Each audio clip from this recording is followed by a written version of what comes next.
Maya-maya pa, bigla namang natigilan si Pekto sa paglalakad nang makasilay siya ng isang anino na nakatayo sa pintuan ng kanyang silid. Bagaman hindi gaanong kaliwanagan ang buong pasilyo, kitang-kita niya ang buong wangis nito na para bang maihahalin tulad mo sa isang pari na matagal nang yumao. Kahit anong ganda ng suot nitong sutana, makikita mo pa rin sa balat ng nilalang na yon ang pagiging isang demonyo. Bukod sa nagliliwanag ang dalawang mata nito, kitang-kita din ni Pekto ang dahan-dahang pagkaagnas ng balat ng nilalang. Maya-maya pa, bigla naman itong ngumisi na halos umabot na sa kanyang magkabilang tenga at kasabay nito ang kanyang mabilisang pagtakbo sa pasilyo na hindi naglaon ay tumagos na sa dingding ng kumbento. Matapos ang pangyayaring yon, nananatiling tulala naman noon si Pekto sa kadahilan ng hindi niya inaasahang magagawa niyang masilayan ang nilalang ilang minuto bago ito banggitin sa kanya ni Padre Dama. Nang mahimasmasan na noon si Pekto, agad naman siyang pumasok sa kanyang silid at nag-umpisang magdasal. Halos balisang-balisa pa noon ang kanyang katawan, gawa ng patuloy pa ring nanunuot sa kanyang isipan ang takot sa demonyong kanyang nasilayan.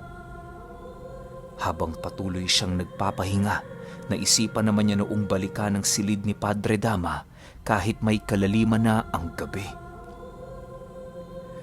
Nang makapagpasya na si Pekto, dali-dali naman siyang tumayo mula sa kanyang pagkakahiga at kasabay nito ang buong tapang niyang pagbukas ng pinto. Pagsilay niya sa napakatahimik na pasilyo, marahan naman siyang naglakad patungo sa silid ng pari habang patuloy na pinakikiramdaman ng buong paligid. Pagbalot ng napakalamig na simoy ng hangin sa kanyang katawan, laking gulat na lamang niya nang makarinig siya ng isang nakakakilabot na bulong sa kanyang mga tenga. Pekto, saan ka pupunta? Wala ang pari dyan. Pinatay ko na. Pulong ng demonyo sa kanyang isipan. Nang marinig ni Pekto ang sinabi nito, agad naman siyang nag-umpisang manalangin habang patuloy na naglalakad. Pagsilay niya sa nakasaradong pinto ni Padre Dama, dali-dali naman niya itong nilapitan ng walang pagdadalawang isip. Padre, gising pa po ba kayo? Padre, pakibuksan po ang pinto. Wika ni Pekto paglapit niya sa silid ng pare. Ilang minuto pa ang lumipas, agad namang binuksan ni Padre Dama ang pinto na siya namang labis na ipinagpasalamat ni Pekto. Pagpasok niya sa loob nito, bumungad sa kanya ang altar ng silid kung saan napakaraming kandila ang nakasinte. O Pekto, bakit? Anong kailangan mo? Tanong ni Padre Dama habang paisa-isang pinapatay ang mga kandila. Nang marinig ni Pekto ang naging tanong nito, hindi na siya nagdalawang isip na ilahad sa pare ang mga bagay na kanyang nakita at narinig. Padre, mukhang nakita ko na po ang demonyong tinutukoy mo kanina. Pag-alagala lang po siya dito sa pasilyo. May kakayahan din siyang bulungan ako na para bang hindi siya tinatabla ng mga pangontrang nakabaon dito. Ano po ang gagawin natin, Padre? Nag-aalalang sagot ni Pekto.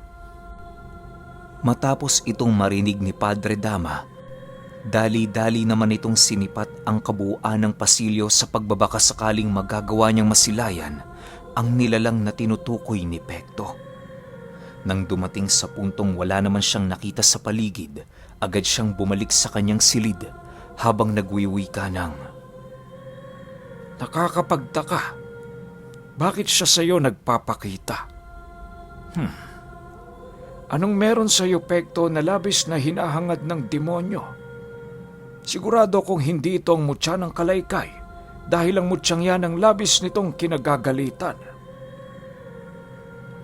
Nang marinig naman ni Pekto ang sinabi ng pare, ninais niyang manatiling tahimik sa kabila ng lahat ng kanyang narinig.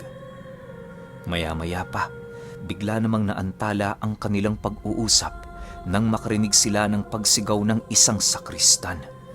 Paulit-ulit yung nagsisisigaw sa kanyang silid hanggang sa dumating ang puntong napagpasyahan na nila Pekto na ito ay puntahan. Sa pagdating nila sa kwarto ng mga sakristan, nadatna nila ang iilan sa mga ito na pinagtutulungan ang isa nilang kasama. Padre Dama, tulungan niyo kami. Masyadong malakas ang saping pumaloob sa kanyang katawan. Hindi namin siya kaya. Sigaw ng isang sakristan habang patuloy nitong hinahawakan ang isa nilang kasama. Maya-maya pa, agad namang nilapitan nila Pekto ang mga ito kung saan doon nila nasilayan ang isang sakristan na halos mapuno ng tali ang buong katawan. Upang mapigilan ito ng iba niyang mga kasama, ginamit nila ang kanilang mga damit para gamiting tali. Pinagtulungan din nila noong dagana ng sinapiang sakristan nang sa gayoy hindi na ito muli pang makawala sa kanilang pagkakahawak. Sa pagpapatuloy ng mga pangyayari, mahinahong kinausap ni Padre Dama ang kanyang mga sakristan upang maging malinaw sa mga ito ang kanilang mga susunod na gagawin. Bitawan niyo siya, mga iho. Hindi yan makakalis sa lugar na ito. Huwag kayong mabahala sapagkat hawak natin ang sitwasyon. Wika ni Padre Dama. Nang marinig ito ng mga sakristan, marahan naman nilang binitawan ang kanilang kasama at dali-daling tinungo ang likuran ng pare. Matapos ang mga pangyayaring yon, bumungad sa kanilang mga mata ang sinapiang sakristan na dahan-dahang nangingitim ang balat. Sa pagpapatuloy ng pagmamasid doon ni Pekto, nasipat niyang nakakuba ang mga kamay nito na parabang nakapako yon sa isang krus. Hindi naman ito gaanong pinapansin ni Padre Dama sa kadahilan ng abala din yon sa paghanap ng kanyang libretang naglalaman ng mga usal sa pagpapalayas ng mga demonyo. Pagmulat ng mga mata ng sakristan, doon na sila dahan-dahang kinabahan gawa ng nagsisilaglagan na noon ang mga litrato at iba pang mga gamit na nakasabit sa silid nito. Maya-maya pa, bigla naman yung umatungal ng napakalakas at kasabay nito ang walang patid nitong pagtawa sa kabila ng seryosong pagmumukha nila Pekto. Bakit parang ang tahimik ninyo? Hindi ba kayo makapaniwalang merong demonyo sa kumbentong ito? Matagal na akong naninirahan dito. Hindi nyo lang ako napapansin. Wika ng nilalang, gamit-gamit ang napakaraming pinaghalong boses. Matapos nitong makapagsalita, banayad naman itong iniangat ang kanyang mga kamay na parabang walang mga taling pumipigil sa kanyang paggalaw. Nang tuluyan na itong makawala mula sa taling gumapos sa kanya, marahan naman itong naglakad patungo sa harapan ni Padre Dama habang patuloy na nag-uusal. Nang mapansin ng pare na nasa harapan na niya ang demonyo, bigla naman niyang isinilid ang kanyang libreta sa kanyang bulsa at kasabay nito ang pagbunot niya ng kanyang nagliliyab na krus. Pagsilay ng demonyong nakasapi sa katawan ng sakristan sa bagay na yon, bigla naman itong napaatras sa kanyang kinatatayuan habang patuloy na tumatawa. Maya-maya pa, binalot ng dilim ang buong paligid dahil sa pagkamatay ng mga gaserang nagbibigay liwanag sa lugar. Matapos ang mga pangyayaring yon, agad namang lumabas sila Padre Dama sa silid upang kumuha ng sulo. Pansamantala muna nilang isinarado ang kwarto ng mga sakristan nang sa gayoy hindi makawala ang nilalang. Habang binabantayan ni Padre Dama ang lugar, kung ano-anong bagay na ang kanyang naririnig sa loob. May mga naririnig siya doong umiiyak, nagsasalita ng mag-isa, sumisigaw, nagmamakaawa at kung ano-ano pa na hindi ordinaryo para sa isang tao. Sa pagbalik ni Pekto sa kinaroroonan ng pare, dala-dala na nila noon ang 3 sulo na siyang gagamitin nilang pailaw sa loob ng napakadilim na silid. Pekto, sa likod lang kayo. Iwasan yung mahipuan kayo ng demonyo para hindi kayo malagay sa alanganin. Huwag na huwag nyo ring tatangkain makipagsabayan sa kanyang pag-uusal dahil yan ang magiging hudyat ng nilalang para kayo'y malapitan. Ang kinakailangan nyong gawin, manatili sa lugar na sinasabi ko sa inyo. Maliwanag ba? Wika ni Padre Dama bago nito tuluyang buksan ang pinto. Matapos nitong makapagsalita, agad naman itong binuksan ang pintuan ng silid kung saan bumungad sa kanila ang sakristan na unti-unti nitong sinusugatan ang kanyang sarili. Pagsilay ng nilalang sa kanila, bigla naman itong umangil habang patuloy na tumutulo ang napakalapot na dugo sa kanyang bunganga. Ilang minuto pa ang lumipas, bigla naman itong nasipat nila Pekto na gumagapang sa kisame ng kwarto na siya namang walang pag-aatubiling binato ni Padre ng tigalpo. Pagbagsak ng nilalang sa lupa, sumigaw yon ng napakalakas na parabang labis-labis ang sakit na kanyang nadarama. Aray! Alisin mo to sa katawan ko. Hindi ako makahinga.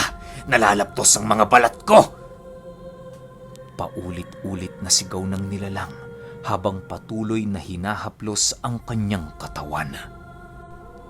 Nang marinig ito ni Padre Dama, walang takot naman niya itong nilapitan habang patuloy na nagpapalipad hangin ng mga usal sa buong paligid.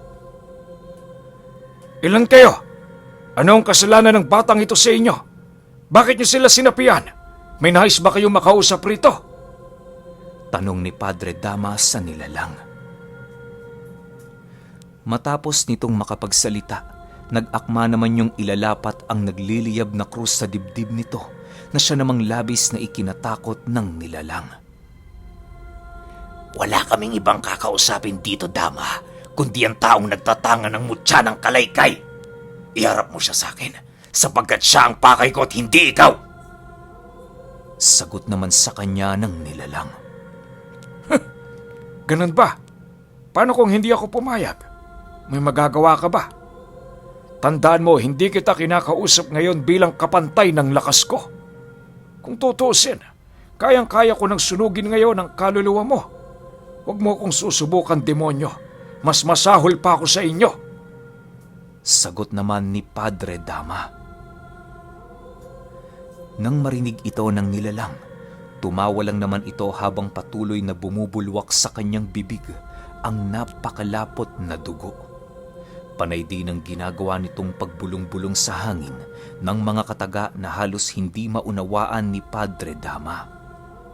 Ilang minuto pa ang lumipas, tuluyan na nga niyang inilapat sa dibdib nito ang nagliliyab na krus na siya namang naging sanhi upang magsisisigaw ang nilalang dahil sa sakit at hapdi na kanyang nararamdaman.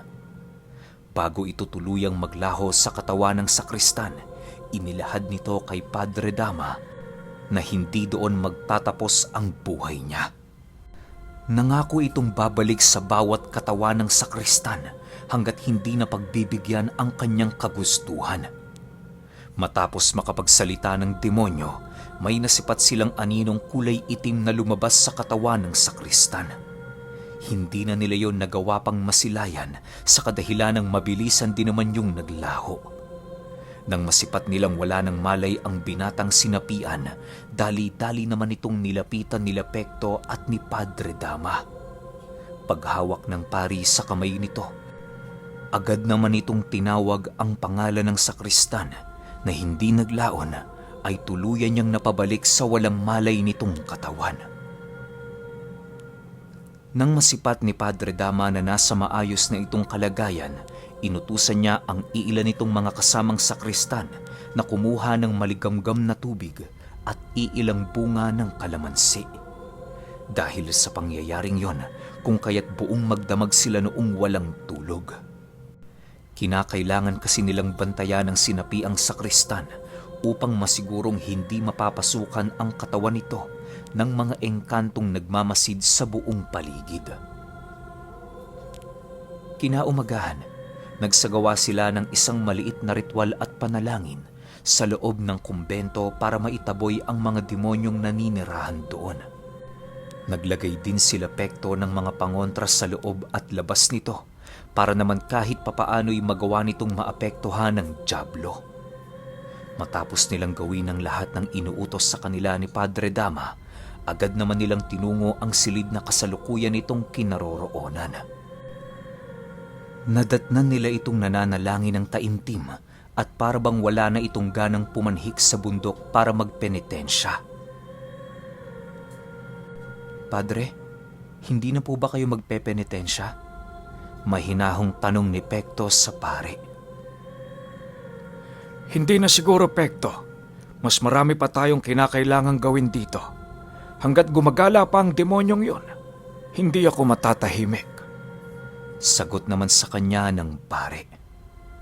Ilang minuto pa ang lumipas, muli nilang pinuntahan ang kinaroroonan ng sakristan na sinapian noong nagdaang gabi.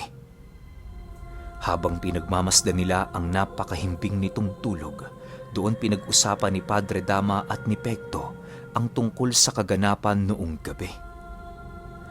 Ayon kay Padre Dama, maaaring ang kapangyarihan ng mga demonyong naikulong sa simbahang yon ay dahan-dahan ng lumalakas dahil sa pag-angkin ni Pekto ng mutya ng kalaykay at sa paparating na Biyernes Santo. Kahit alam nilang napahina na ni Padre Dama ang kapangyarihan ng diablong yun, kinakailangan pa rin nilang maghanda sa kadahilanang hindi nila alam kung ano ang kakayahan ng diablong maaaring gawin nito habang sila'y kampanting naghihintay ng mga susunod na pag-atake. Dagdag pa ni Padre Dama na hanggat hindi pa nila napapaslang ang demonyo, mananatiling walang simba sa simbahan. Bukas naman siya sa lahat ng katanungan ng mga taga-baryo para lamang hindi mag-isip ang mga ito ng kung ano-ano. Pekto, mamaya magpasama ka sa isa kong sakristan. Tumungo kayo sa sentro ng baryo. Ibigay nyo sa bawat maninimba natin ang aking abiso. Kinakailangan nilang malaman na nangyayari dito sa simbahan upang sila'y mailayo sa kapahamakan. Sabihin mo din sa kanila, huwag sila ditong pumunta hanggat wala pa silang hudyat na nanggagaling sa akin. Wika ni Padre Dama. Matapos nitong makapagsalita, muli nitong nilapitan ng kanyang sakristan upang mapagmasdan ang kasalukuyan nitong kalagayan. Nang masipat ni Pekto na abala na noon si Padre Dama, nagpasama na siya sa isang sakristan upang tumungo sa baryo. Habang nasa kasagsagan sila ng paglalakad, panay naman ang kanilang naging pag-uusap tungkol sa mga nangyari noong nagdaang gabi. Manong Pekto, hindi po ba kayo nagtataka sa mga nangyayari? Papaano po nagkaroon ng demonyo sa kumbento, gayong isa yung tahanan ng Panginoon? Tanong ng sakristan habang sila'y naglalakad. Hindi natin malalaman yan. Sa tinagal-tagal ng simbahang yan, malay mo, may mga pangyayari diyang pilit ibinaon sa limot. Yun din siguro naging rason ng demonyo upang pamahayan ng lugar na sambahan ng mga taong naniniwala sa Panginoon. Sagot naman dito ni Pekto. Dagdag pa nito na kung totoo man ang sinabi sa kanya ni Padre Dama, maaaring yun talaga ang pinagmula ng mga kaganapan. Sa pagpapatuloy ng kanilang pag-uusap, bigla namang ibinaling ni Pekto ang kanilang paksa sa ibang bagay sa kadahilanang napapansin na niya noon ang paglapit ng katanungan ng sakristan sa taong nagtatangan ng mutya ng kalaykay. Ilang minuto pa ang lumipas, narating na nga nila Pekto ang sentro ng baryo. Doon ay inumpisahan na nilang tipunin ang mga tagasamba upang maibigay sa mga ito ang abiso ni Padre Dama. Nang matapos na nilang mailahad ang rason ng pari kung bakit walang magaganap na pagsimba hanggang Huwebes Santo, agad naman silang nagpaalam sa mga ito. Sinabihan nilang manalangin na lamang sa kanilang mga bahay, gawa ng nakikinig naman ng Diyos sa mga panalangin ng taong malakas ang pananalig sa Kanya. Sa pagbalik nila sa simbahan, bigla namang napatakas si Pekto gawa ng wala silang nakitang mga sakristan na naglilinis sa altar. Halos walang katao-tao noon sa buong bakuran ng simbahan na siya namang labis nilang ipinagtaka. Maya-maya pa, nadapo na nga sila sa pintuan ng kumbento kung saan doon nila nakita ang iilang mga sakristan na naghihintay. Nang masipat nila ang mga ito, dali-dali naman sila nitong nilapitan habang nagwiwika ang isa sa mga ito ng, Manong Pekto, kanina pa ho kayo hinihintay ni Padre Dama. Kayo lang ho maaaring pumasok ngayon sa kumbento dahil sinasapian na naman ang aming kasama. Pumasok na ho kayo. Kami na ang bahala dito sa labas. Matapos itong marinig ni Pekto, buong tapang naman niyang pinasok ang kumbento nang hindi umiimik. Pagsarado ng pintuan nito, bumungad sa kanya ang napakadilim na paligid na tanging mga nakasinding sulu lamang ang nagbibigay liwanag sa lugar. Habang naglalakad siya noon sa pasilyo, rinig naman niya ang pagsigaw ng binata na para bang pinahihirapan ito ni Padre Dama. Dahil sa mga pangyayaring yon, agad naman siyang kumaripas ng takbo patungo sa silid na kinaroroonan ng pare. Pagdating niya sa kwarto ng mga sakristan, pumungad sa kanyang harapan si Padre Dama na nakikipagbuno sa malaaninong nilalang. Padre, ano yan? Tulalang tanong ni Pekto nang masipat niya ang nilalang na nagtatangkang pumasok sa katawan ng pare. Nang marinig naman ng pari ang kanyang sinabi, bahagya naman itong napatingin sa kanya habang nagsasabi ng, Huwag mo akong isipin, Pekto! Ang bata! Lapitan mo! Kunin mo ang krus! Ilagay mo sa kanyang dibdib! Matapos itong marinig ni Pekto, agad naman niyang kinuha ang krus ni Padre Dama at mabilisang inilapat sa dibdib ng sakristan. Paglapat ng krus na yon sa balat nito, bigla namang sumuka ng napakaitim na anino ang binata na siya namang mabilisang sumapi sa demonyong nakikipagbuno kay Padre Dama. Dahil sa pangyayaring yon, mas lalo pang nahirapan ng pare na halos mapaluhod na ito sa harapan ng demonyo. Nang hindi na maatim ni Pekto ang mga nangyayari, napagpasyahan naman niya noong hugutin ang kanyang 2 punyal na nakasabit sa kanyang bewang at walang pag-aalangan itong isinaksak sa nilalang. Pagtagos ng talim ng punyal sa malaanino nitong katawan, agad naman yung naglaho na parang bula sa buong paligid. Ilang ulit itong sinipat ni Pekto sa silid, subalit bigo siyang makita ang kinaroroonan ng dyablo. Hindi ka na makakalabas dito, demonyo! Anong akala mo? Wala akong ginawa para hayaan kang muli pang makatakas sa mga kamay ko. Wika ni Padre Dama habang marahang tumatayo.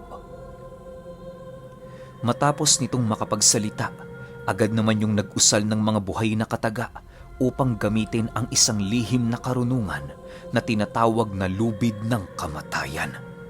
Isa yung malakas na sandatang espiritual na kadalasang ginagamit ng mga albularyo sa pagpuksa ng mga demonyo at iba pang mga nilalang kagaya ng mga mambabarang o mangkukulam. Bibihira lang din umano ang nakakagawa ng ganoong sandata, gawa ng kinakailangan mong magkaroon ng 5 taong pagsasanay upang makamit ang ganoong uri ng karunungan. Marami ding pananampalataya ang iyong kinakailangan para maisakatuparan ang paggamit sa lubid ng kamatayan. Habang inuusal ni Padre Dama ang sandatang yon, naririnig na noon ni Pekto ang pag-aangil ng demonyong bigla na lamang naglaho sa kanilang silid. Ilang minuto pa ang lumipas, laking gulat na lamang niya nang bigla itong lumitaw sa kanilang harapan na nababalot ng isang taling umuusok. Bagaman nakatayo ng tuwid ang demonyong yon, nakakapagtakang hindi nito maigalaw ang kanyang katawan nang walang pag-uutos na nanggagaling kay Padre Dama. Sa pagpapatuloy ng pagmamasid doon ni Pekto, doon na niya tuluyang napagtanto na nagawa ng mahuli ni Padre Dama ang nilalang na nagbibigay kilabot sa loob ng kumbento. Maya-maya pa, bigla naman nila itong nasipat na nag-aangil at kasabay nito ang pagtangka nitong pagpumiglas sa pamamagitan ng pag-utos nito sa kanyang katawan na maging isang anino. Wala ka nang magagawa, demonyo! Huli na kita, kaya huwag kang umasang makakatakas ka pa sa mga kamay ko. Noong nagdaang gabi, hinayaan lang kita, pero ngayon sinisigurado ko sa iyong hindi na. Wika ni Padre Dama habang patuloy na hinihigpitan ang pagkakatali ng lubid ni kamatayan. Okay! Grabe, alam niyo ba yung lubid ni kamatayan? Yung lubid ng kamatayan? Ilang beses ko nang narinig yan sa mga batikang antingero. Tsaka ito pa, may isa pang gamit yan. Ginagamit nila yan para sa pagbabalik ng kaluluwa ng tao. Minsan kasi, para sa mga hindi nakakaalam, yung mga taong marurunong mag-astral, may sinulid yan eh. Pag yon napigtal, yung kaluluwa ng nag-astral, talagang kakawala yun, tatangin lang ng hangin yun. Kaya ngayon, yung mga magagaling na antingero, ginagamit yan lubid ni kamatayan para pang konekta dun sa sinulid na naputol. Sobrang daming beses ko na narinig tungkol sa kwento na to, pero ngayon lang siya lumabas dito sa channel ko. First time ko itong marinig. Marami na rin tayong kwento tungkol sa lubid ng kamatayan, pero hindi ko pa na-upload yun eh. Pero napakaangas nito, sobra. Kaya tingnan natin kung gagana ba yung lubid ng kamatayan na tangan-tangan ni Padre Dama o kakayanin bang salagin to ng demonyo. Kasi ibang level talaga yung gamit na to. Kaya pahintay na lang ako sa 7, sunod kagad natin. Salamat.